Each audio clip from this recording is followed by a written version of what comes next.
Hello student. आज का जो हमारा जो डिस्कशन रहने वाला है वो रेनॉल्ड्स नंबर के ऊपर रहने वाला है। तो इसके पिछले क्लास में हमने टाइप्स ऑफ फ्लो पढ़े थे। तो उसमें एक टाइप्स ऑफ फ्लो में एक लेमिनार फ्लो और टर्बुलेंट फ्लो के बारे में हमने डिस्कस किया था। तो जो लेमिनार फ्लो होता है और जो टर्बुलेंट फ्लो होता है उसको हम डिफ्रेंशिएट जो करते हैं वो इस पर्टिकुलर नंबर जो रेनॉल्ड्स नंबर है इसी से हम लोग किया जाता है। तो इसलिए हमारे लिए इम्पॉर्टेंट ये हो जाता है कि ये रेनॉल्ड्स नंबर होता क्या है और इसका क्या सिग्निफिकेंस है हमारे फ्लूइड फ्लो में। क्लियर है? तो चलिए आइए हम लोग देखते हैं रेनॉल्ड्स नंबर के बारे में। तो अगर हम रेनॉल्ड्स नंबर के बारे में उसको डिफाइन करने की कोशिश करें तो बेसिकली ये जो होता है ये जो हमारा इनर्शिया फोर्स और जो विस्कस फोर्स है उन दोनों का रेशियो होता है। अब आप ये बोलेंगे कि इनर्शिया फोर्स क्या होता है। तो देखिए इनर्शिया वो चीज़ होता है जैसे सपोज करिए कि अगर कोई बॉडी रेस्ट में है, क्लियर है, और अगर हम उसको डिस्टर्ब करने की कोशिश करेंगे तो जब भी हम लोग अगर मान लीजिए वो रेस्ट में है कोई भी ऑब्जेक्ट और अगर हम उसको पुल करके और उसको मूवमेंट देने की कोशिश करेंगे तो उसका क्या होगा कि एक अपोजिट फोर्स लगेगा। क्लियर है? वो अपोजिट फोर्स क्या करेगा, उस पर्टिकुलर जो बॉडी जो रेस्ट में है वो रेस्ट में ही रहने की कोशिश करेगा। जब अगर और दूसरा चीज़ ये भी हो सकता है कि मान लीजिए अगर कोई बॉडी मूव कर रहा है, क्लियर है, तो मूव कर रहा है तो हम कुछ फोर्स लगाएंगे उसको रोकने के लिए। तो उसको रोकने के लिए फोर्स लाएंगे तो एक इनर्शिया फोर्स लगेगा कि अगर वो मूवमेंट है तो वो चाहेगा कि वो बॉडी मूवमेंट में ही रहे। मतलब अल्टीमेटली हुआ क्या कि जो भी बॉडी अगर किसी भी अवस्था में है और अगर हम कोई एक्सटर्नल फोर्स लगा के अगर हम उसके स्टेट को क्या बोलना चाहिए कि चेंज करने की कोशिश करेंगे करने की कोशिश कर रहे हैं तो उस बॉडी से एक खुद का एक फोर्स जनरेट होता है जो एक्सटर्नल फोर्स को अपोज करने की कोशिश करता है और जिस स्टेट में है वो उसी स्टेट में अपने को मेंटेन रखने की कोशिश करता है। उसको हम लोग बोलते हैं इनर्शिया फोर्स। क्लियर है? मतलब क्या हुआ कि अगर मान लीजिए ये मार्कर रेस्ट में है, एक फोर्स लगा रहा हूं कि ये मतलब कि मूव करे, तो इस क्या बोलना चाहिए कि इस पर्टिकुलर इस बॉडी के ऊपर जो फोर्स लग रहा है तो ये बॉडी खुद अपने आप को रजिस्ट करने की कोशिश करेगा कि मैं मूवमेंट ना हूँ, जो मैं रेस्ट में हूँ तो रेस्ट में ही रहूँ। तो ये जो इनर्शिया फोर्स का जो मैग्नीट्यूड होता है वो एक्चुअली होता है उस पर्टिकुलर बॉडी का मास कितना है, क्लियर है, और कितना एक्सेलरेशन उसके ऊपर लगाया जा रहा है। क्लियर है? तो रेनॉल्ड्स नंबर क्या हो गया हमारा, inertia force divided by viscous force. और अगर हम इनर्शिया फोर्स को लिखने की कोशिश करें तो ये हो जाएगा हमारा मास इंटू एक्सेलरेशन। तो मास को हम क्या लिख सकते हैं, रो इंटू वी, और एक्सेलरेशन मतलब कि वेलोसिटी का जो टाइम के साथ क्या चेंज हो रहा है, मतलब D you upon D T हम लिख सकते हैं। तो अल्टीमेटली हम इस पर्टिकुलर इनर्शिया फोर्स को अगर हम छोटे छोटे टर्म्स में अगर तोड़ के लिखें तो हम क्या लिख सकते हैं, रो इंटू वेलोसिटी वॉल्यूम के हम लोग क्या लिख सकते हैं, एरिया इंटू लेंथ और into D you upon D T. तो ये हो गया हमारा इनर्शिया फोर्स का वैल्यू। अब अगर हम विस्कस फोर्स का बात करें तो विस्कस फोर्स क्या हो जाएगा कि जो दो लेयर के बीच में कितना शियर स्ट्रेस जनरेट हुआ इंटू उन दो लेयर के बीच में क्या एरिया था। क्लियर है? तो क्या हो गया हमारा, टाउ मल्टीप्लाई बाई एरिया हो गया। अब टाउ क्या हो जाएगा, टाउ को हम क्या लिख सकते हैं, mu d you upon D y into हमारा क्या हो जाएगा, एरिया हो जाएगा। तो इन दोनों वैल्यू को अगर हम यहाँ पे पुटअप करें तो अगर हम इसको सॉल्व करेंगे तो अल्टीमेटली हमें क्या मिलेगा कि रो वी एल अपॉन म्यू, जहाँ रो हमारा क्या है, डेंसिटी है, जो वी जो है यहाँ पे हमारा वो क्या है, वो वेलोसिटी है। क्योंकि यहाँ पे अगर आप देखेंगे तो देखिए एरिया कट गया, यहाँ पे रो बचा तो रो आ गया, और म्यू है तो म्यू आ गया। अब हमारा यहाँ पे देखिए कि एरिया और एरिया तो कट गया है। अब यहाँ पे डी यू कट जाएगा तो बचेगा क्या, यहाँ पे D Y upon D T आ जाएगा और इंटू लेंथ बचे रहेगा। तो D you upon D Y actually क्या है, वेलोसिटी है। तो यहाँ पे हमारे रेनॉल्ड्स नंबर फाइनली जब हम इसको सॉल्व करेंगे तो हमारा मिलेगा रो वी एल अपॉन म्यू, जहाँ रो क्या है हमारा, मैं यहाँ लिख देता हूँ, रो जो है वो हमारा डेंसिटी है, रो जो है वो हमारा डेंसिटी है, जो v है वो हमारा वेलोसिटी है कि फ्लूइड किस वेलोसिटी से फ्लो कर रहा है, l जो है वो लेंथ है। अब देखिए जैसे अगर यहाँ पे एक फ्लैट प्लेट है और इसके ऊपर अगर हम फ्लूइड को फ्लो कराएंगे तो ये जो लेंथ रहेगा वो इस एल के बराबर होगा। लेकिन अगर सपोज करिए अगर हम एक किसी पर्टिकुलर पाइप के थ्रू अगर इसको फ्लो कराने की कोशिश करेंगे तो यहाँ पे जो एल है, एल हो जाएगा, उसको हम लोग एक, इस एल को एक्चुअली बोला जाता है कैरेक्टरिस्टिक लेंथ। तो ये पाइप के लिए कैरेक्टरिस्टिक लेंथ जो हो जाएगा उसके डायमीटर के बराबर हो जाएगा। तो हमेशा याद रखिएगा, अगर फ्लैट प्लेट है तो यहाँ पे एल लिखेंगे, और अगर पाइप में फ्लो हो रहा है तो एल रिप्लेस हो जाएगा डी से। तो रो वी डी अपॉन म्यू हो जाएगा किसके लिए, पाइप के लिए, और रो वी एल अपॉन म्यू किसके लिए हो जाएगा, हमारा एक फ्लैट प्लेट के लिए। तो लेंथ एल लेंथ हो गया, और म्यू जो है वो क्या हो जाएगा, हमारा कोफिशिएंट ऑफ विस्कोसिटी हो जाएगा। तो आप इसको नोट डाउन कर लीजिए। आपको याद क्या रखना है, ये वाला वैल्यू याद रखना है कि रेनॉल्ड्स नंबर होता क्या है। तो रेनॉल्ड्स नंबर होता है रो वी एल अपॉन म्यू, और अगर यही एल जो है वो डी से रिप्लेस हो जाएगा अगर वो पाइप हो जाएगा। क्लियर है। तो ये हमारा फॉर्मूला आ गया रेनॉल्ड्स नंबर का। जो हमने देखा था कि कहाँ से आया था वो यहाँ से आया है। क्या होता है रेनॉल्ड्स नंबर, इनर्शिया फोर्स और अपना जो विस्कस फोर्स होता है उसका रेशियो होता है। तो जब हम इसको सॉल्व करेंगे तो हमें ये फॉर्मूला मिलेगा, जो कि बहुत इंपॉर्टेंट है, इसको आपको याद रखना है। रो वी एल अपॉन म्यू, जहाँ एल जो होता है कैरेक्टरिस्टिक लेंथ होता है, तो एल इक्वल टू एल हो जाएगा फ्लैट प्लेट के लिए, और एल इक्वल टू डी हो जाएगा फॉर पाइप में अगर कोई फ्लो हो रहा है उसके लिए। तो ये तो हमारा ये दो फॉर्मूला जो रेनॉल्ड्स नंबर का है पाइप के लिए और हमारा फ्लैट प्लेट के लिए, ये क्लियर हो गया। अब हम लोग देखते हैं कि इसका सिग्निफिकेंस क्या है। तो देखिए इसका जो सिग्निफिकेंस यही है कि ये रेनॉल्ड्स नंबर के बेसिस पे हम ये बता सकते हैं कि कोई पर्टिकुलर जो फ्लो है वो लेमिनार है या टर्बुलेंस है। यानी कि हम कोई भी पाइप में अगर फ्लो हो रहा है तो on the basis of Reynolds number हम डिफाइन कर सकते हैं कि किस रीजन तक वो लेमिनार होगा और किस रीजन के बाद वो टर्बुलेंट हो जाएगा। क्लियर है। तो ये हमारा सिग्निफिकेंस है रेनॉल्ड्स नंबर का। और अगर हम एक एग्जैक्ट नंबर का बात करें कि कितने नंबर तक लेमिनार होता है और कितने नंबर के बाद वो टर्बुलेंट फ्लो हो जाता है, तो अगर कोई भी जो फ्लो हो रहा है अगर एक पाइप के थ्रू फ्लो हो रहा है, तो अगर रेनॉल्ड्स नंबर की वैल्यू यहाँ पे हम पुट करेंगे, जैसे पुट क्या करेंगे कि जो पानी फ्लो होगा उसकी डेंसिटी दिया रहेगा, किस वेलोसिटी से फ्लो हो रहा है वो दिया रहेगा, और पाइप का डायमीटर दिया रहेगा, और प्लस उसकी कोफिशिएंट ऑफ विस्कोसिटी होगी। तो इसमें वैल्यू में अगर हम पुट करेंगे और पुट करने के बाद अगर रेनॉल्ड्स नंबर की वैल्यू 2000 से कम आएगा तो मतलब हम ये बोलेंगे कि वो पर्टिकुलर जो फ्लो है वो क्या है, हमारा लेमिनार फ्लो है। और अगर वही रेनॉल्ड्स नंबर 4000 से ज़्यादा आ जाएगा तो हम ये बोलेंगे कि वो फुल्ली डेवलप्ड टर्बुलेंट फ्लो हो गया। और 2000 और 4000 के बीच का जो फ्लो रहेगा वो ट्रांजिशन रीजन रहेगा। ट्रांजिशन मतलब क्या कि पहले वो 2000 तक तो लेमिनार था, लेकिन अब वो धीरे धीरे प्रोग्रेस कर रहा है टर्बुलेंट की तरफ। तो सडनली टर्बुलेंट नहीं हो पा रहा है, वो एक थोड़ा सा टाइम ले रहा है। तो उस पर्टिकुलर रीजन को हम लोग बोलेंगे क्या, ट्रांजिशन रीजन।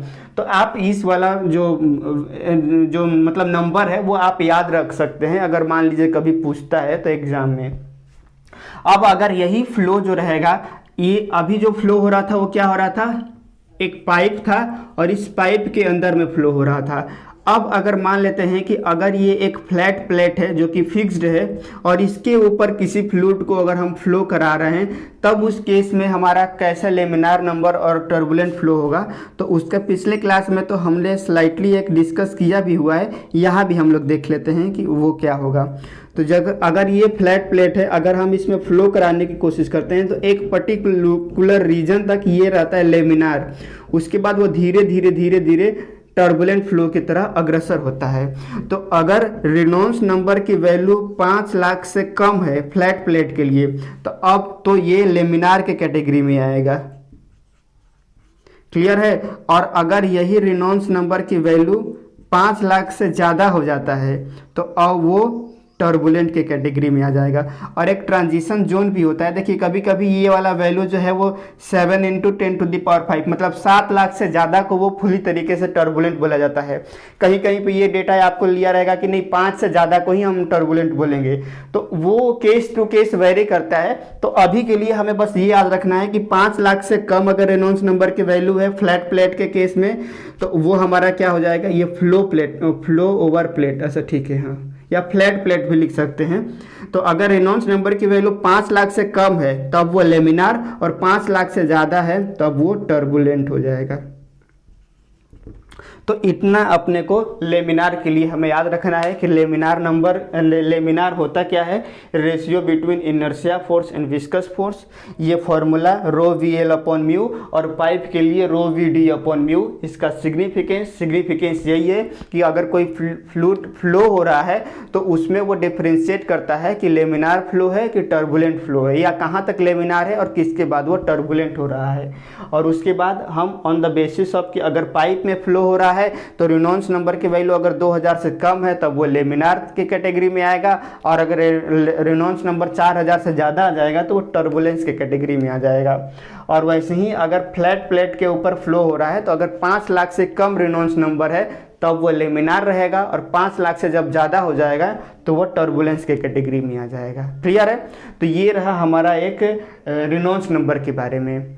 क्लियर है? अब नेक्स्ट जो स्लाइड है उसमें हम लोग स्ट्रीम लाइन के बारे में देखते हैं।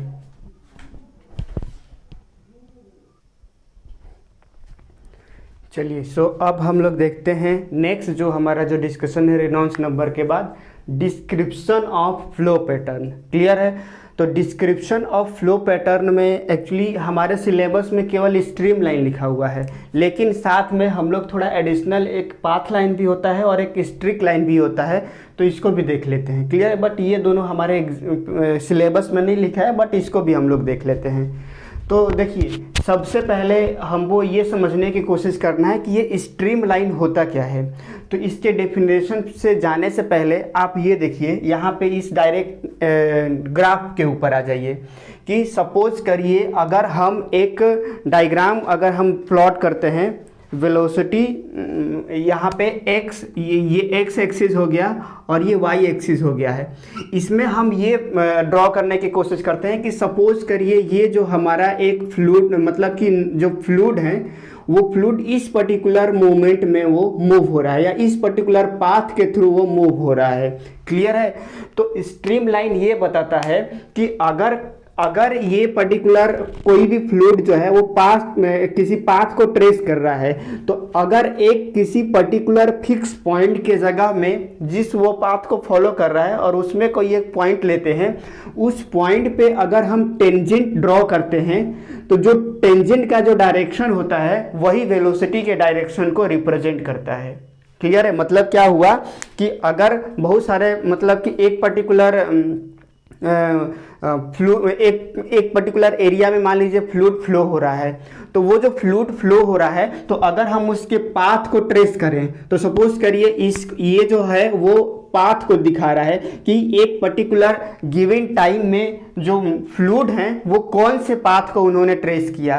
तो सपोज करिए अगर ये पाथ को ट्रेस किया तो इस पाथ में अगर हम कोई भी एक पर्टिकुलर पॉइंट ए ले लेते हैं और उस पर्टिकुलर पॉइंट पे अगर हम टेंजेंट ड्रॉ करेंगे, तो वो जो टेंजेंट का जो ड्रॉ करेंगे तो जो उसका डायरेक्शन रहेगा वही हमें ये बताएगा कि उसकी जो उस पर्टिकुलर पॉइंट पे उसका वेलोसिटी का डायरेक्शन क्या होने वाला है।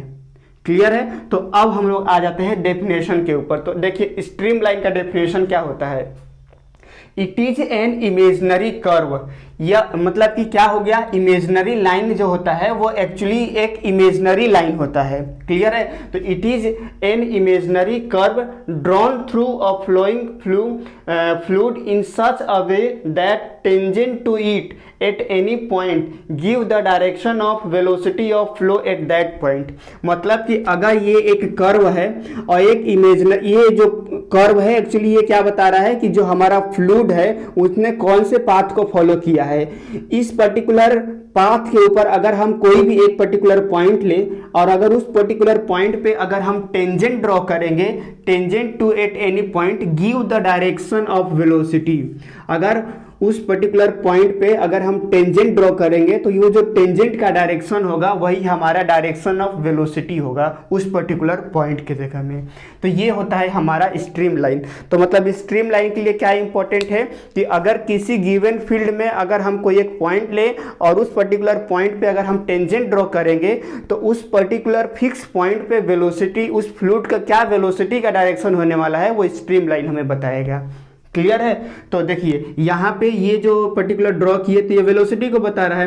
तो ये जो वेलोसिटी का अगर हम कंपोनेंट x और y में, तो x में u हो गया और y में हमारा स्मॉल v हो गया। और मान लेते हैं कि ये जो x के साथ ये जो पर्टिकुलर जो वेलोसिटी है वो थीटा एंगल बना रहा है। तो हम लिख सकते हैं कि टेन थीटा इक्वल टू ये क्या हो जाएगा, v small v divided by u हो जाएगा। या अगर हम इसको इस पर्टिकुलर लेंथ को dy लें, dx लें और इस पर्टिकुलर लेंथ को dy लें, तो भी हमारा क्या हो जाएगा, tan theta equal to d small v upon u equal to dy by dx। तो यहाँ से हमारा क्या आ जाएगा, अगर हम इसको रीअरेंज करें तो हम ये लिख सकते हैं कि dx upon u equal to dy upon small v। और अगर हम इसको इक्वेशन के फॉर्म में लिखें तो ये भी लिख सकते हैं कि u into d y minus v into d x equal to 0। तो आपको ये बोलेगा कि स्ट्रीम लाइन का इक्वेशन लिखो, तो ये हमारा क्या हो जाएगा, एक तरीके से स्ट्रीम लाइन का जनरल इक्वेशन हो जाएगा। ये 2D के लिए एक जनरल इक्वेशन हो जाएगा हमारा स्ट्रीम लाइन का। और अगर इसी को 3D में लिखना होगा तो क्या हो जाएगा, तो देखिए यहाँ पे dx अपॉन यू हो गया equal to dy upon v हो गया equal to dz upon w हो जाएगा। तो वो देखिए हमने यहाँ पे लिखा है dx upon u equal to dy upon small v equal to dz upon w हो जाएगा। तो ये हमारा हो गया। जैसे आपको इसमें देखिए क्वेश्चन क्या पूछेगा, सबसे पहले बोलेगा कि स्ट्रीम लाइन को डिफाइन करो। तो डिफाइन के लिए आप क्या करेंगे कि स्ट्रीम लाइन क्या होता है, ये डायग्राम को आप बनाएंगे और उसके बाद ये इक्वेशन को आप लिख लेंगे। अब ये इक्वेशन ऑलरेडी आपको पता है कहाँ से आया है, कि जब ये टेन थीटा, ये जो x के साथ ये जो थीटा जो v है, जो एंगल बना रहा है थीटा, वो थीटा की वैल्यू किसके बराबर हो जाएगा, y डायरेक्शन में इस v का क्या कंपोनेंट है और x डायरेक्शन में क्या इसका कंपोनेंट है। और अगर हम इसको टेन थीटा को एक और टर्म्स में लिखें तो हम ये लिख सकते हैं ये स्लोप होता है dy बाई dx। तो जब हम इन दोनों इक्वेशन को यहाँ पे लिखेंगे तो हमारा वो जो इक्वेशन है वही अल्टीमेटली क्या बताएगा, generalized differential equation for streamline. और 3D में लिखना होगा तो यहाँ पे dz अपॉन w लिख लेंगे। तो होप आपको स्ट्रीम लाइन समझ में आ गया होगा कि क्या होता है स्ट्रीम लाइन, कि अगर कोई भी फ्लूइड जिस पर्टिकुलर पाथ को फॉलो कर रहा है तो उस पर्टिकुलर पाथ में अगर हम कोई भी एक पॉइंट लें और उस पॉइंट पे अगर हम टेंजेंट ड्रॉ करें तो वो जो टेंजेंट का डायरेक्शन होगा वही उस पर्टिकुलर पॉइंट पे जो वेलोसिटी का डायरेक्शन को वो रिप्रेजेंट करेगा। क्लियर है। तो ये रहा हमारा स्ट्रीम लाइन के बारे में, और ये डायग्राम भी आपको होप समझ में आ गया होगा और इक्वेशन भी।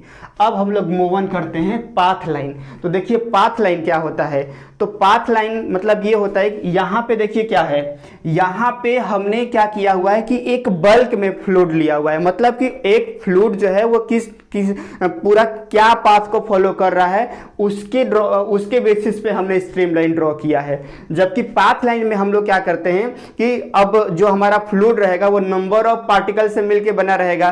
तो अगर हम एक इंडिविजुअल पार्टिकल का क्या उसका मूवमेंट होने वाला है या क्या उसका पाथ या क्या उस पाथ को ट्रेस कर रहा है, अगर हम उसको एनालिसिस करें तो वो हमारा किस में आ जाएगा, पाथ लाइन में आ जाएगा।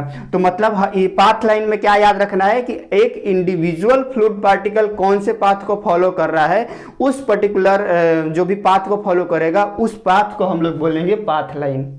तो ये डेफिनेशन देख लीजिए, it is a line trace by a single fluid particle. Important है क्या, सिंगल फ्लूइड पार्टिकल ने क्या लाइन ट्रेस किया है या क्या पथ को फॉलो किया है at a given period of time में, तो उसको हम लोग क्या बोलेंगे, पाथ लाइन हो जाएगा। यानी सपोज करिए अगर एक इंडिविजुअल मॉलिक्यूल्स 1 है तो वो इस पर्टिकुलर मूवमेंट होते हुए at the end dt time में यहाँ पहुंच जाता है।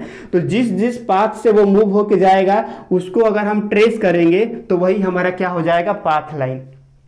तो स्ट्रीम लाइन के केस में एक बल्क फ्लूइड जिस डायरेक्शन में फ्लो हो रहा है उसके पाथ को हम ट्रेस किए और उसका एक पॉइंट लिए और वहां पे अगर हम टेंजेंट ड्रॉ किए तो वो हमारा स्ट्रीम लाइन का डायरेक्शन को बताया। जबकि हम लोग पाथ लाइन में क्या कर रहे हैं, एक इंडिविजुअल फ्लूइड पार्टिकल को स्टडी कर रहे हैं कि उसका क्या पाथ होने वाला है, तो उसको हम लोग बोल रहे हैं पाथ लाइन। इसके बाद एक होता है स्ट्रिक लाइन। देखिए स्ट्रिक लाइन क्या होता है कि एक हमने कोई फिक्स पॉइंट ले लिया और वहाँ यहाँ से मान लीजिए कि हमारा जो फ्लूइड को हम सप्लाई कर रहे हैं, तो जब मान लीजिए कि पहला फ्लूइड आया और वो इस डायरेक्शन में चला गया, दूसरा फ्लूइड आया इसी पॉइंट से इस डायरेक्शन में चला गया, तीसरा फ्लूइड यहाँ से आया वो इस डायरेक्शन में चला गया, चौथा फ्लूइड आया वो इस डायरेक्शन में चला गया।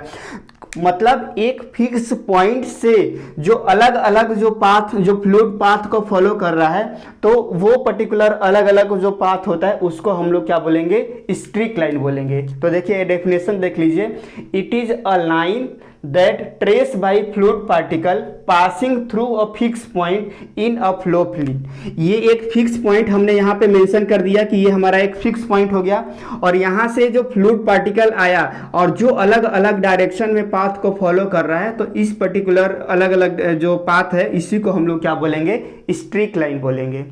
तो स्ट्रीम लाइन होप हो समझ में आ गया होगा कि अब मेरे को लग रहा है बार बार एक्सप्लेन करने की जरूरत नहीं है, स्ट्रीम लाइन हो गया होगा हमको। अब हम पाथ लाइन देखते हैं। तो पाथ लाइन क्या हो गया कि एक इंडिविजुअल फ्लूइड पार्टिकल जो भी पाथ को फॉलो कर रहा है उसको हम लोग बोलेंगे पाथ लाइन। और स्ट्रिक लाइन हमारा क्या हो जाएगा कि एक फिक्स पॉइंट से जब हम फ्लूइड पार्टिकल को एंटर कराएंगे तो वो अलग अलग डायरेक्शन में मूव करेगा, क्लियर है। तो उसके जो पाथ को अगर हम एनालिसिस करेंगे तो वो हमारा क्या हो जाएगा, स्ट्रिक लाइन हो जाएगा। पाथ लाइन में क्या इंपॉर्टेंट याद रखना है कि एक फिक्स पार्टिकल कौन से पाथ को फॉलो करता है, और स्ट्रीम लाइन में क्या इंपॉर्टेंट याद रखना है कि एक फ्लूइड पार्टिकल फिक्स पॉइंट से कौन कौन से पाथ में वो मूव कर रहा है, वो इस चीज को याद रखना है। तो इंपॉर्टेंट जो है आपके एग्जाम के लिए ये इंपॉर्टेंट ज्यादा है, ये क्योंकि मेंशन नहीं है तो आने के बहुत कम चांसेस है। तो ये हमने देखा कि डिस्क्रिप्शन ऑफ फ्लो पैटर्न में स्ट्रीम लाइन, पाथ लाइन और स्ट्रिक लाइन। एक और है वेलोसिटी पोटेंशियल, उसको हम लोग जो हमारा जो कंटिन्यूटी इक्वेशन है उसके बाद देखेंगे तो ज़्यादा अच्छे से समझ में आएगा, क्लियर है। तो अब हम लोग next description of flow pattern हम लोग बस यहीं तक रोकते हैं, और जब एक बार हमारा जो कंटिन्यूटी इक्वेशन कंप्लीट हो जाएगा तो उसके बाद जो फ्लो नेट एक बचा हुआ है और वेलोसिटी पोटेंशियल, तब वो समझने में ज़्यादा इजी रहेगा, क्योंकि वेलोसिटी पोटेंशियल एक्चुअली कहीं ना कहीं एक कंटिन्यूटी इक्वेशन से मतलब कि लिंक्ड है। तो डिस्क्रिप्शन ऑफ फ्लो पैटर्न में हम लोग एक बार फिर से आएंगे। अभी हम लोग बस केवल देखें एक स्ट्रीम लाइन केवल, और उसके साथ में एक रिलेवेंट टर्म्स पाथ लाइन और स्ट्रिक लाइन। अब नेक्स्ट जो भी क्या बोलना चाहिए कि क्लास होगा उसमें हम लोग कंटिन्यूटी इक्वेशन को देखते हैं, ठीक है। तो चलिए नेक्स्ट क्लास में मिलते हैं।